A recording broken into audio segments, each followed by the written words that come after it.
Hello everyone and welcome back to our channel. In front of me I have IMIKI Frame 2 Lite, and today I'm going to show you how to enable and how to disable the Do Not Disturb mode on this watch. So let's get started.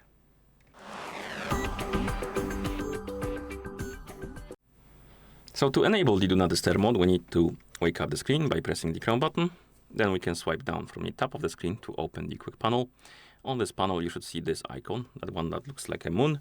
This is the Do Not Disturb mode icon. And if you want to enable the mode, you can simply tap on this icon. And here we have two options. We have all day or timed on. All day basically turns on the Do Not Disturb mode, and it will stay on until you turn it off. And you can tell that the mode is enabled by the icon getting highlighted by the color. And now the notifications are basically muted on your watch, so you won't be disturbed. And if you want to disable the mode, you open the quick panel. You tap on the Do Not Disturb mode icon, and the mode will be disabled. But you can also enable the schedule for it. So basically, it will turn on automatically and turn off automatically at specific times. And to do it, you open the Do Not Disturb mode menu by tapping on the Do Not Disturb mode icon, then enable the timed on, and here we have the start time and end time, and we can change them. We can change the start time to whatever we like.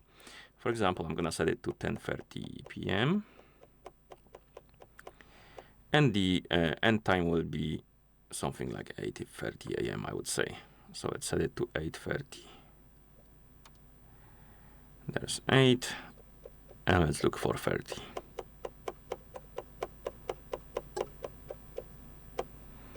And it's gone. Okay, here it, oh no, too far.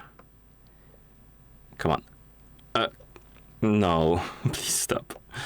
Okay, and then we can confirm. And now my Do Not Disturb mode will be turning on automatically at 10:30 p.m. and turning off at 8:30 a.m., which gets cool. It's cool for the sleeping schedule. So if, let's say, you set it up for sleeping, you're wearing your watch during the sleep, it won't disturb you during the sleep because the Do Not Disturb mode will be enabled. So I recommend to check it out. It is quite nice. Okay, and that's how you enable and how you disable the Do Not Disturb mode on this watch. So if you found this video helpful, please consider subscribing to our channel and leaving a like on the video. Thank you for watching, and see you in the next one.